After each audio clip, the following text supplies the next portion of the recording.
All systems go.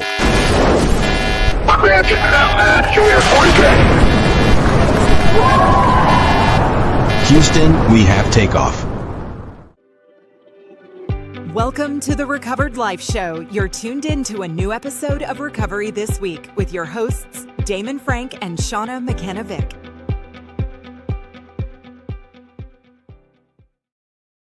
Welcome to Recovery This Week. I'm Damon Frank. And I'm Shauna McKenna Vick, and we're delighted that you are here and joining us this week. Oh, I am so excited, Shauna. I've been looking forward all week to talk with you. A lot going on. It's the holidays. Can you believe it? We're here. We're here. How did we get here? How did we get here? This so year quickly? flew by. I seem to, as I get older, the days and weeks and months pass so quickly. It does. It does. It does. And I wanted to give a quick shout out here because I know we've got some people listening to us on TikTok, our really great TikTok community, which we're going to tell you more about that coming up here. But we've got a good episode for you with Recovery This Week. You know, just to set the stage here for those of you who have not heard the Recovered Life TV Recovery This Week, it's really Shauna and I talking about our own sobriety. Shauna works in the recovery thing. Business. We talk about like what's going on with us and, what's going on in the whole recovery scene. And right now, I got to tell you, a lot of people talking about stress, Shauna. I mean, people are freaking out because of the holidays. It's true. It seems that a lot of people are stressed out about so many different things, anticipating family holidays. And it's not just people in recovery or people trying to get sober. They're just generally, maybe because it was an election year, maybe because, inflation, high prices, all sorts of things. People are definitely seem to be a little more stressed as opposed to excited about the holidays.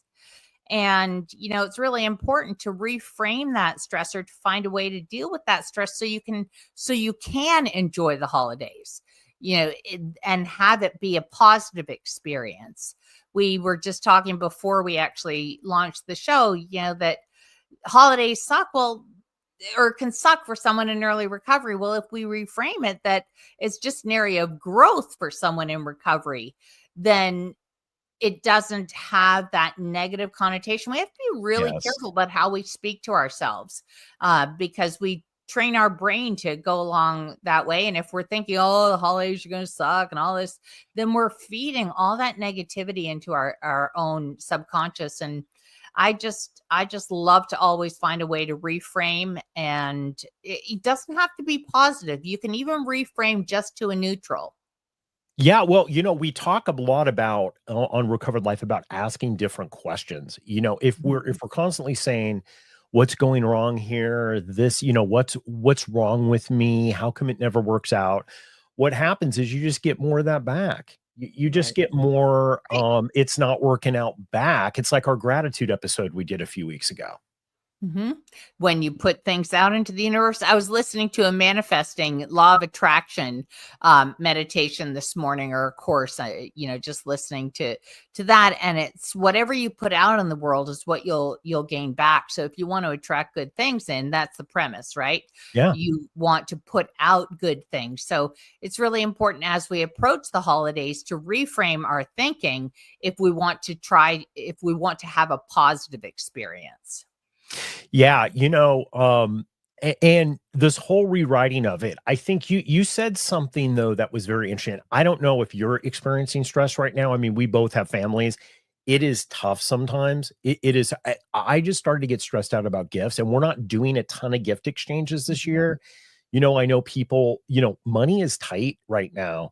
It is for a lot of people. And also, we found that a lot of the times we're just re-gifting the same $50 or $40 gift card back and forth to each other. We were talking about that. And it's like, we talked about that last week. Yeah. Yeah.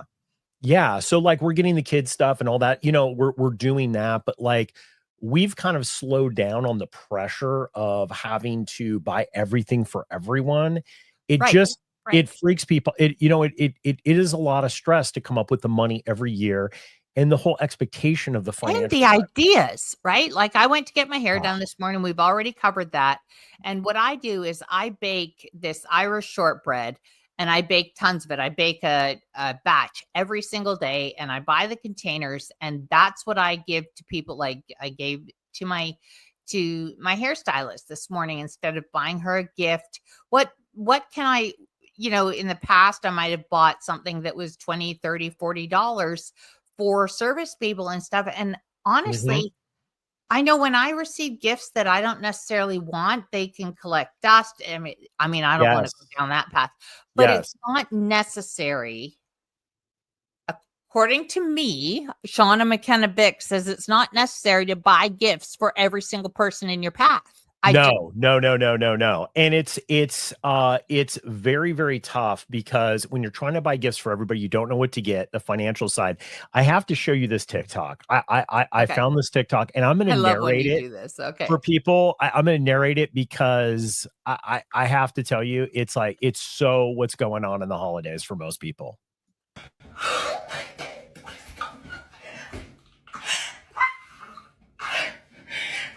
And for those of you guys listening on the podcast and whatever it says, a point of view, this woman's totally freaking out. It says you're starting to freak out because you have 17 Christmas gifts to buy with only $40 in your bank account, and the Netflix payment just came out.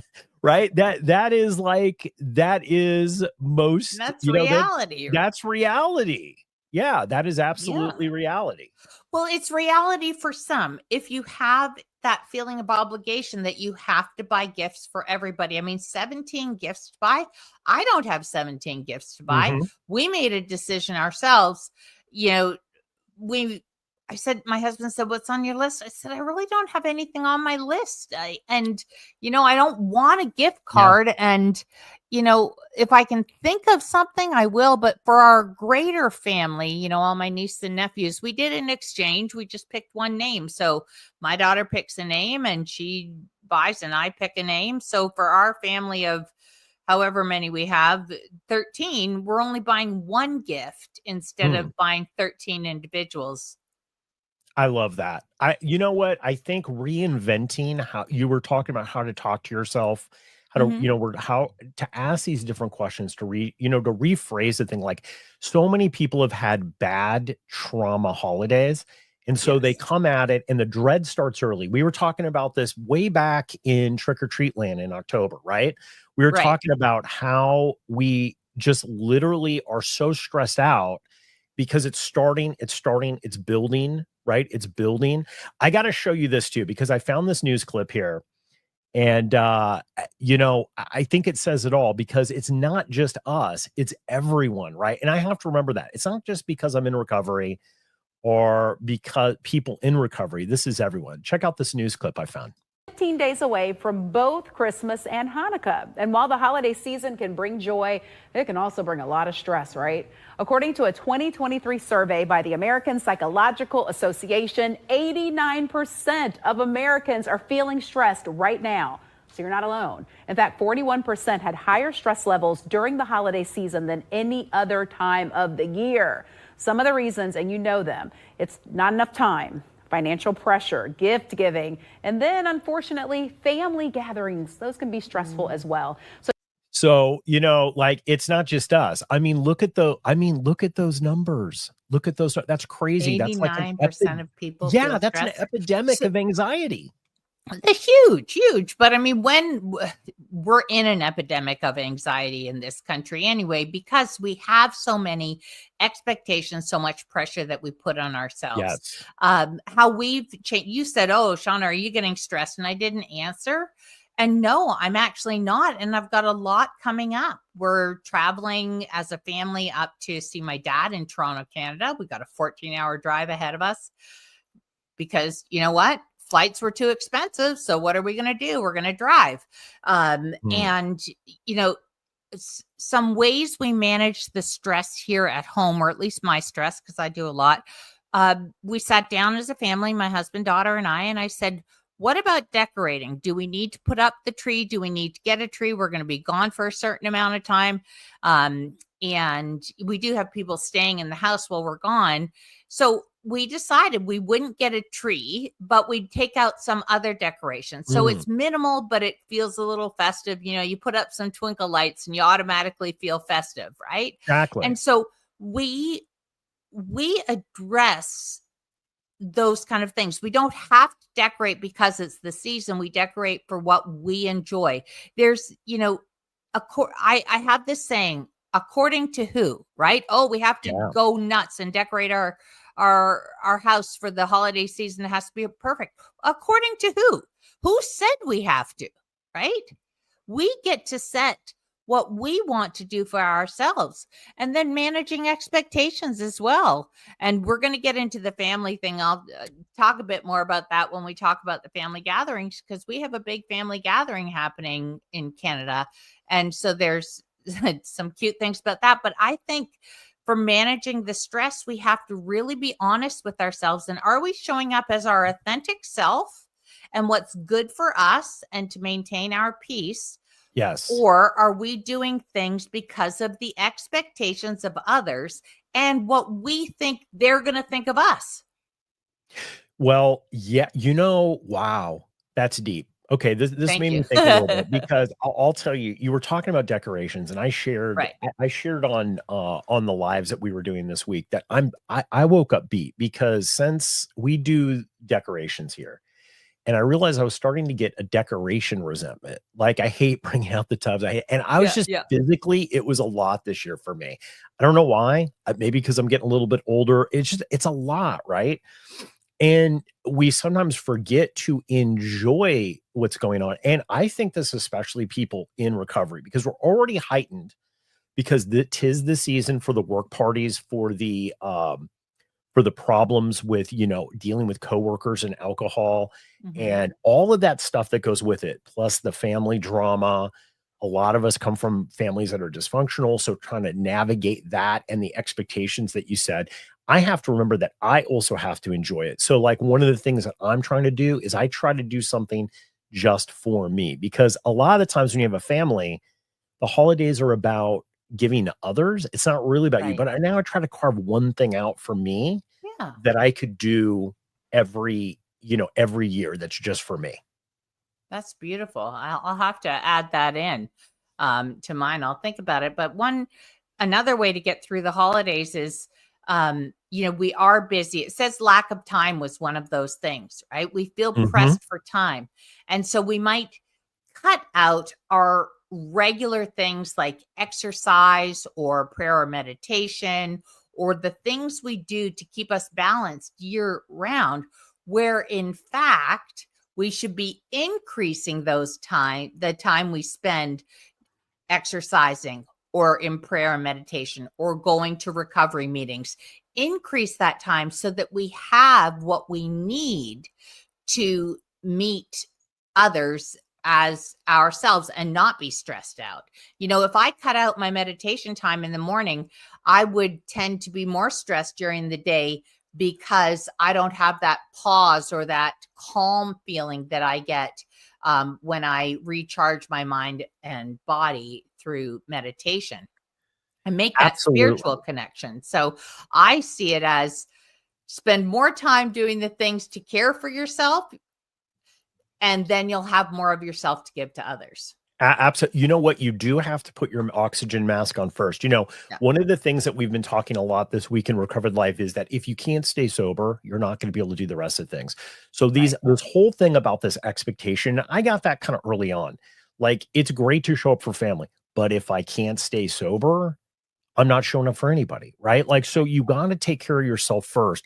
I want to get into how we deal with this family drama when we come back from this break, because I have to tell you, this is the thing, Shauna, in my opinion, that absolutely freaks people out, and just people have the hardest time with it. So when we come back from this quick break, I have some practical tips after. I want to hear this, because you're in the middle of it. Like, you're doing interventions with people who are like in the middle, right? And they have expectations. Like, we've always made the souffle every Christmas, like, it's just absolutely, when we think about it, we step back and look at it, it's like, it's kind of crazy behavior, but we're all somewhat enrolled in it. So when we come back, let's get into that. Let's jump into, like, what do you do with the holiday stress? Okay. How do you handle that? And how do you deal with people who, I've been having all these tech problems, guys. So I'm so sorry. How do you deal with people who Or have how do that you even issue. show up and manage yourself at family Yeah. gatherings, right? And again, are you ready to roll it? No, go ahead. 'Cause- Let's go ahead and talk. For some reason, there's a okay. little issue with that. We'll roll it in a second. Okay. So again, listen to what we're saying. Oh, the family drama, anticipating the family drama. Well, if we anticipate, we're inviting that in, right? Yes. What if we just say, we're getting together as a family.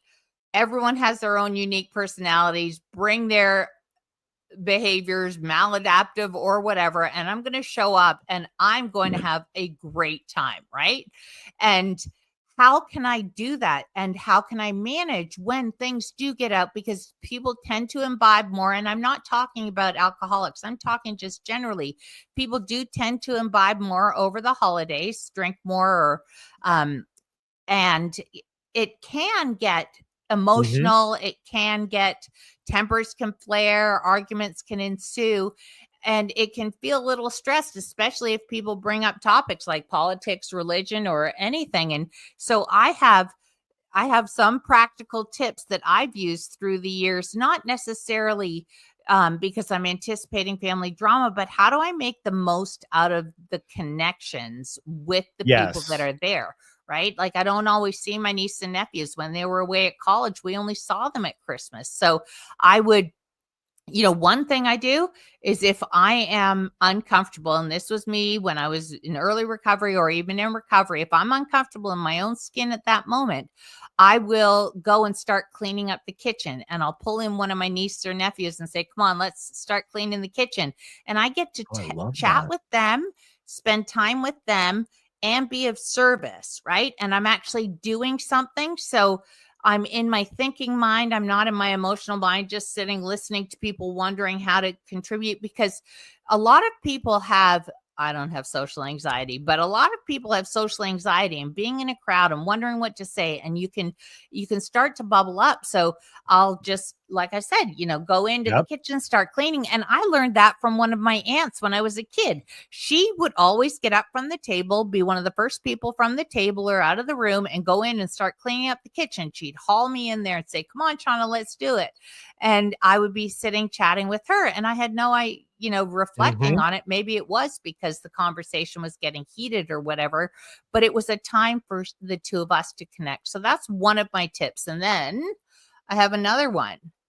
I challenge myself to find out 2 unique things about every person love there, that. or at least I give myself an assignment, right? So I set the expectation for myself that I need to find out 2 things from each niece and nephew about their life that I didn't know before. So I have to come up with questions. I have to listen. I have to ask the next question. And that gives me some focus. And again, staying in the thinking mind, out of the emotional mind, and not focusing on myself. And that really helps too. How have you found that changes your experience? Because I think this is like, like what I love about recovery this week is we talk about like what really works for us in long-term sobriety, right? Like, was that something that you did all at once, or was that something that you built up to? So I started to, so the cleaning the kitchen I've been doing for years, like, and pulling a niece or nephew aside. Again, I learned that when I was a kid from my auntie. So that one I've always had in my back pocket. And don't forget, I was in recovery for a long time before I was sober for a long time before I had that relapse, and then was back in early recovery. And so I had to, pull from my experience.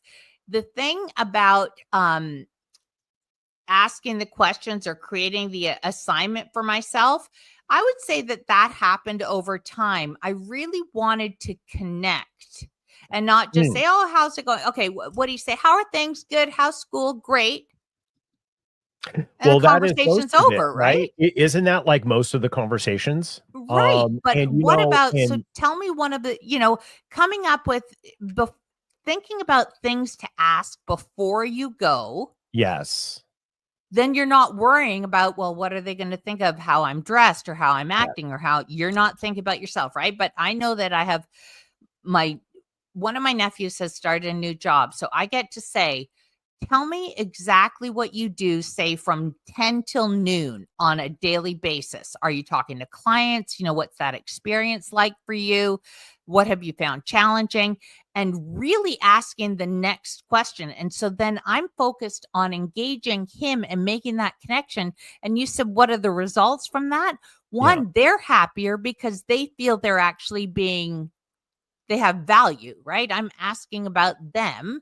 They're happier. I'm creating connection with them. I'm learning about them. And then oftentimes it's reflecting on what I've heard and then affirming them and saying, watching you do this, how you've grown into such a responsible young man who's really, this is a strong creative side from you. Or, the conversation flows. So I don't feel like I get stuck on conversation. So it's the anticipation of going, right? So I think of questions beforehand. I love that. You're investing in the people and changing that emotional state of yourself. You know what? When we get back, I'm going to run this quick little thing. Good. Break. When we come back, and thank you guys for being so patient as we've expanded technologically here. When we come back, I want to dive into when it doesn't go well, when you've got family that's, dysfunctional and people maybe are actively relapsing and stuff like that. So we're going to dive into what to actually do and, what you've done with the people that you've worked with and our personal experience with that. We'll be right back after this quick break. Are you feeling the holiday pressure? It's no secret the holidays can be tough, but you don't have to go it alone. At Recovered Life, we've built a sober TikTok community where we come together to share our breakthroughs and breakdowns. Whether you're sober curious, just starting out, or decades into sobriety, you'll find people who get it. Find and follow us on TikTok. Just search Recovered Life. We post daily updates on our live schedule, so you'll always know when to join the conversation. This season, let's stay connected, stay inspired, and most importantly, live your best recovered life. Follow us now on TikTok at Recovered Life. Merry Christmas! Step out of the shadows into the light. Find your tomorrow, start the fight. Recovered Life TV, see the change. Living your best life is within reach.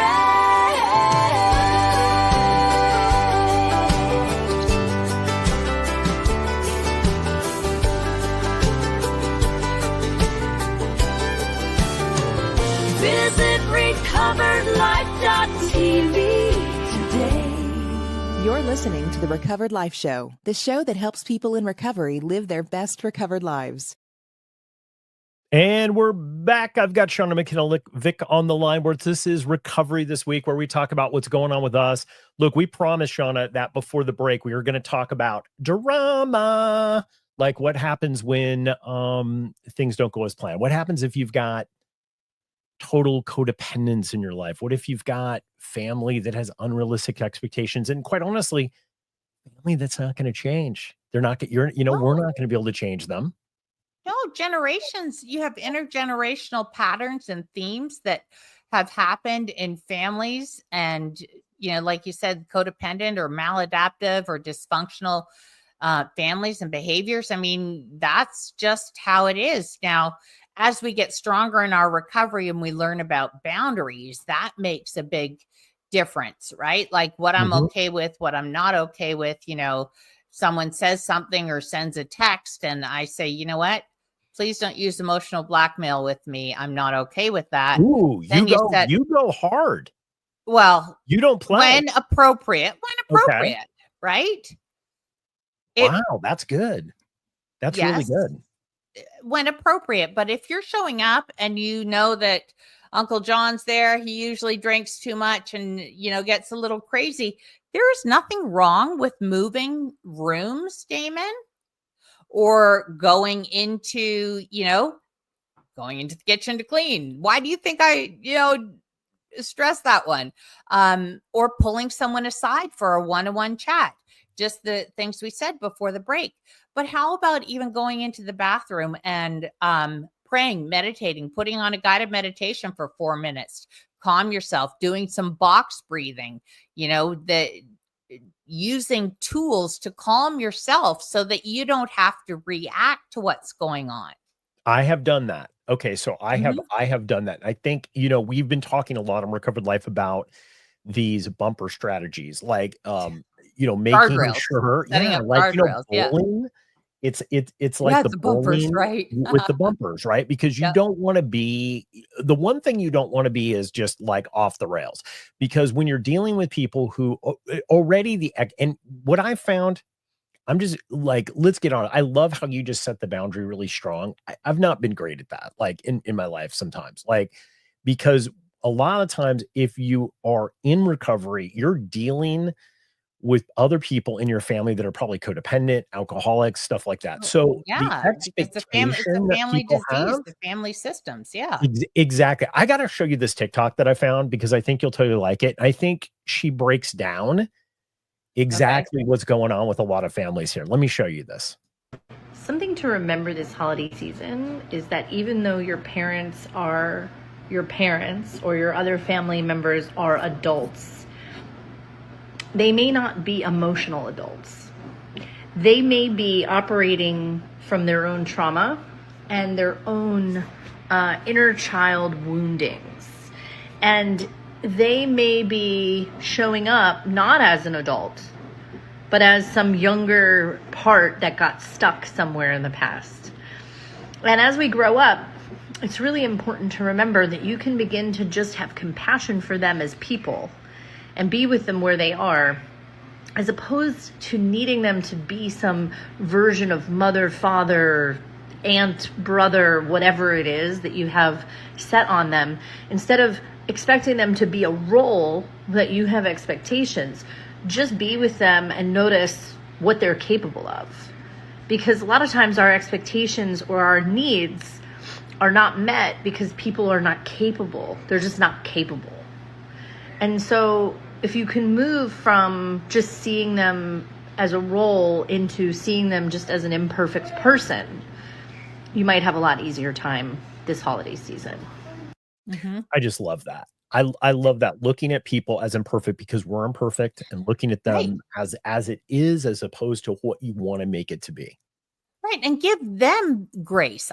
We've talked about this. You probably think I say it ad nauseum. Give yourself some grace, right? We're going to make mistakes and stuff. Give yourself some grace, but give other people the same grace. And now we had talked about expectations, Damon, right? That we put these expectations on what it's going to be like or what people think of us. Well, we also have these expectations of other people, like she said in the video, that we want them to be the Norman Rockwell mother, father, sister, whatever, so we can take the picture and put it on Facebook and show everybody that we're in matching pajamas, when there are a lot of broken people in that photo, and may not be, when the picture taking stops, what's it really like? Well, let's not have expectations that they have to be a certain way, and just literally go with the flow. Like, let it happen. Be present, be where your feet are, engage with the people in the moment, and don't have the expectation. Because if we don't set high expectations and just accept what comes, we will be so much more peaceful. I'll give you an example. So we're going up to my dad's house, right? He's 87. And I've shared on here how I've gone up, taking care of him when he had his knee surgery and whatever. And my brother's coming with his adult children, his wife, and my family. And my dad says to me yesterday on the phone, he says, well, what about groceries? My dad uses a walker or canes because of his knees, right? I said, Dad, it's all right. I've got the Instacart thing. I'll order some groceries. And he says, I said, Dad, we're all adults. We're all adults. Yeah. Yeah. figure out the food. Don't worry. You don't have to take care of us. And he said, oh, well, I said, it's going to feel like you have to take care of us. Like we're all coming home from college, for the break. And you want to make sure we've got a good steak dinner and stuff. I said, but let us take care of you, right? Like, let's just go with the flow. But that's speaking to what she said, the intergenerational patterns, because of the act of us going all home for Christmas. He is back in father. All of my little chickadees are coming back to the nest to roost.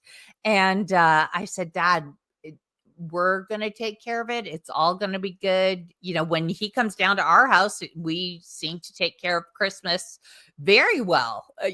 Like it's amazing that we can live our lives and be so well, but he forgets that he still sees us. I'm 57 years old. He still sees me as a little girl. Yes, and yeah. And I had my sister up in Canada said, hey, do you want me to bring down a bunch of winter clothes? Ask everybody what they need. And I said, you know what?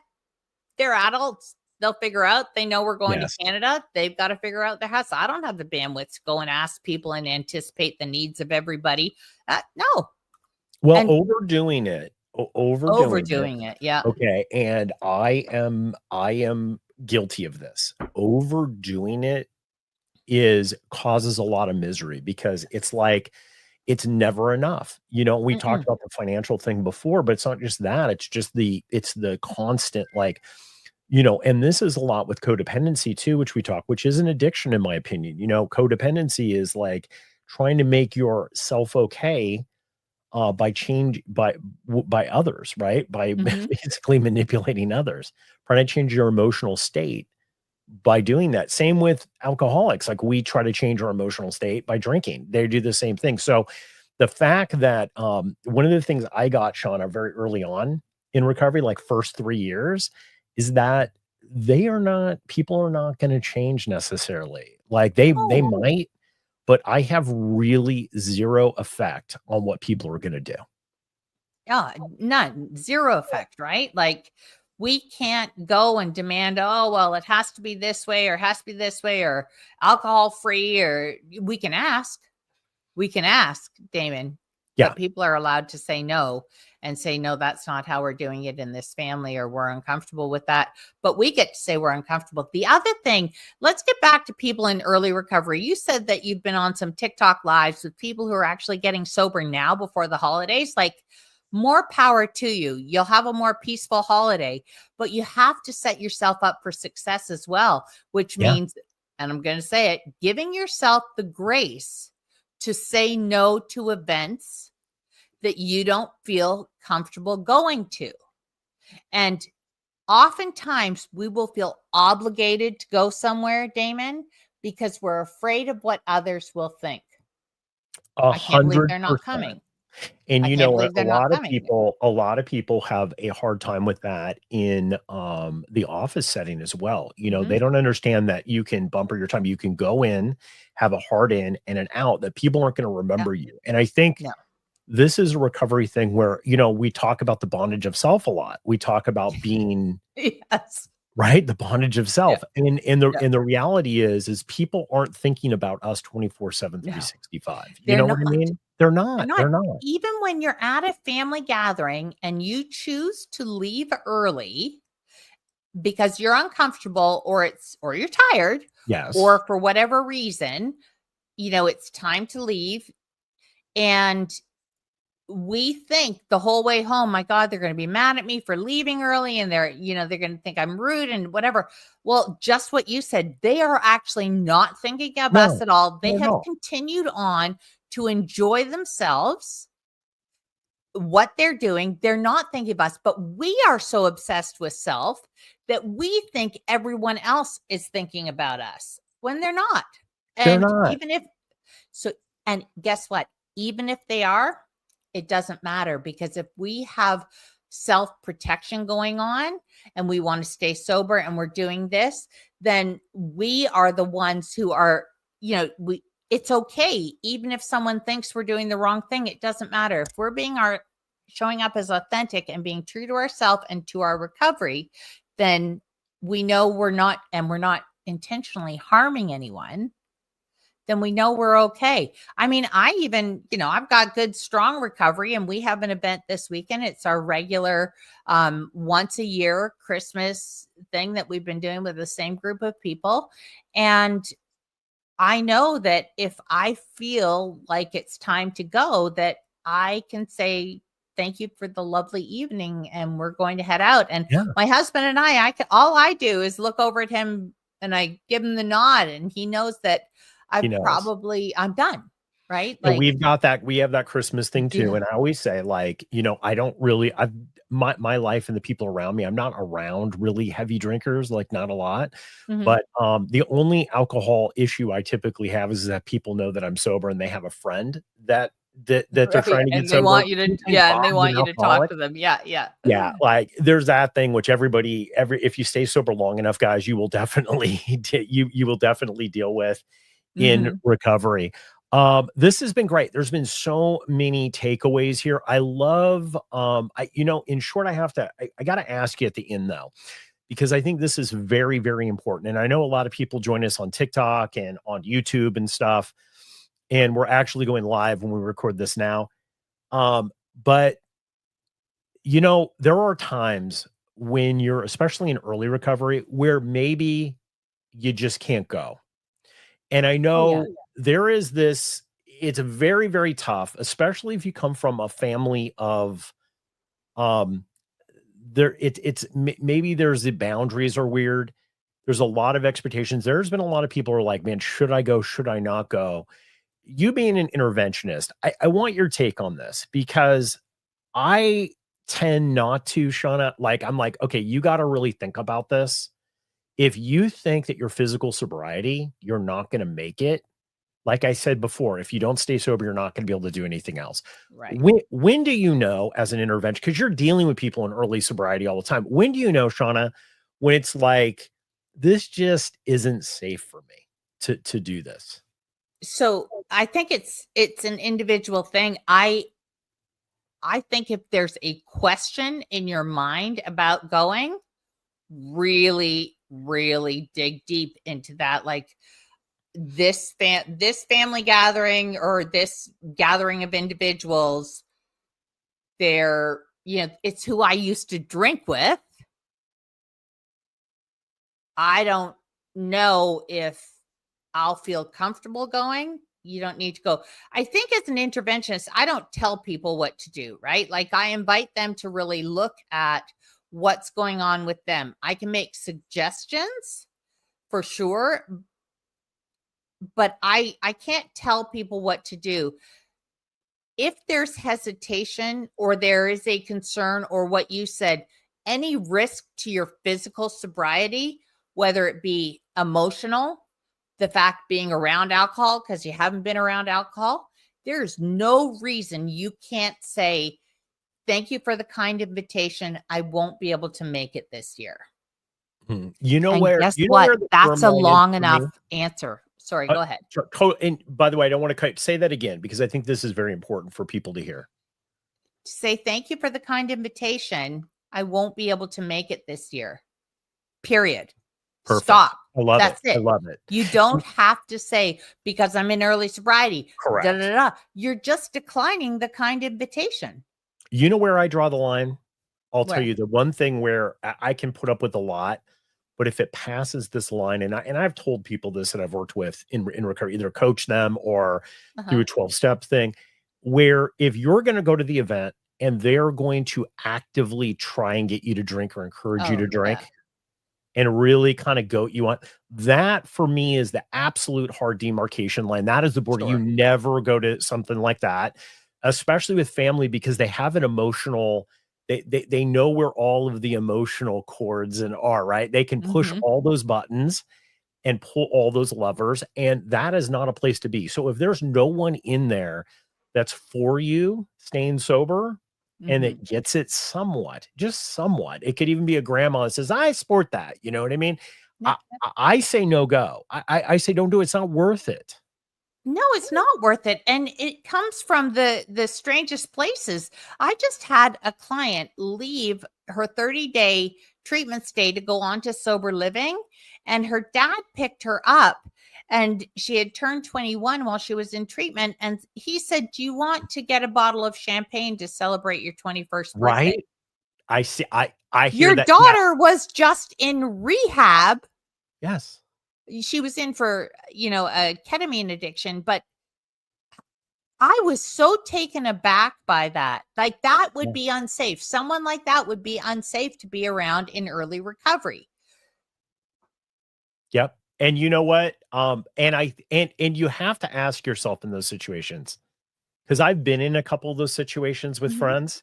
You have to ask yourself, does this and I mean, I went back, Shauna, and I said, okay, I need to look at this.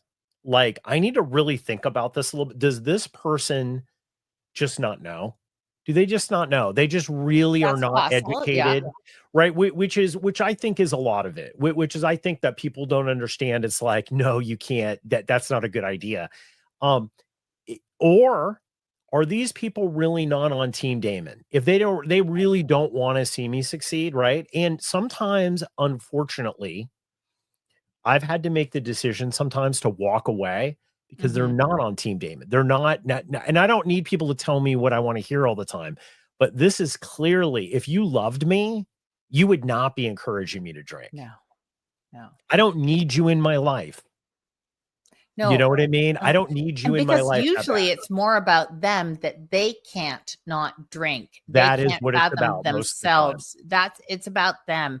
And so it's okay for you to set that boundary and to move away from that relationship. Yeah, absolutely. You know what? We have to protect our recovery at all costs. It is not easy.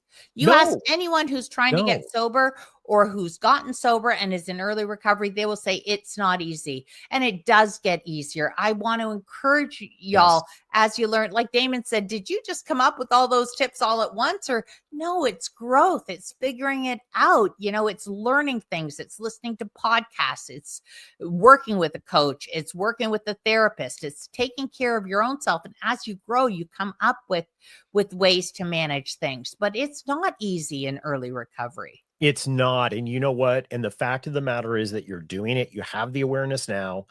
There is no guarantee that if you go out in the holidays that you're going to ever have that awareness that you want to come back again. We throw this out as if, well, you're going to have this moment of clarity always. Not necessarily, I've found. I know a lot of people who didn't have a moment of clarity again, right? They just kept going. They just kept going. So we want everybody to be safe and happy in the holidays. I think we're going to have, are we going to have one more before actually Christmas? I can do it next week. Okay, great. You can do it next week. Yeah, sure. That'd be great. Yeah, we're going to do that. Open, guys, we're going to carry on this conversation on TikTok as well. We've been having this great thing. And like you guys probably saw the ad here in this episode, join us, follow us at Recovered Life, just Recovered Life, put it in there. We're going live twice a day supporting people. It's been so great in the community there. People have been getting sober. People are going to detox. People are trying it again that have relapsed and doing it in a different, more productive way. So we invite you to join us. I might even drag Shauna McKenna Vick over and make her give us some tips during the holiday season. Oh, for sure. And if you're thinking about getting sober, I want to say this. You don't have to wait till January. You don't have to wait until after the holidays. Go ahead and get into detox. If you're going to treatment, go to treatment. Missing one family holiday is not as important as you getting sober. It is no big deal to miss one Christmas. Absolutely. Guys, we want you to go out and live your best recovered life. If you have any questions, you can drop them in the chat at any time here. Follow us on the podcast. Go to recoveredlife.tv and please like and share. There might be something in here that maybe you know everything that we're talking about. You're like, yep. You've checked all the lists, but maybe you have a friend or a loved one who really needs to hear that. Next week, Shauna, I want to also get into how family can support people, because we have a lot of people who are not in addiction recovery, but they have loved ones and they want to start changing the dynamic of their holiday functions, but they don't know how. So we're going to get into that a little bit next week. So stay with us, guys. Final thought, Shauna. I just wish everybody, and happy and exciting, to be excited about the holidays. Reframe that thought of I'm so stressed, I have no time. Make time for yourself and everything else will follow. And just take good care of yourself. Make sure you're going to meetings, praying, meditating, whatever it is that you do, yoga, workout, keep those things to keep yourself mentally, emotionally, physically, and spiritually well. And you will be able to show up with grace and peace through the holidays. You absolutely will. Guys, go out and live your best recovered life. We will see you with Recovered this week. Recovery this week. We'll see you next week at the same time. Bye. Hey, if you like this episode, think about supporting us by becoming a Recovered Life Plus member.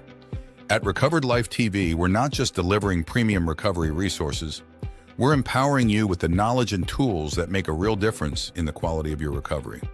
By subscribing, you gain access to ad-free content, expert insights, exclusive video and audio segments, special projects, plus so much more, all while supporting our mission to spread the recovery message far and wide. Whether you're seeking to deepen your understanding or stay updated on the latest addiction and mental health recovery trends, Recovered Life Plus is for you. Subscribe now and start living your best recovered life. Just go to recoveredlife.tv and become a Plus member today.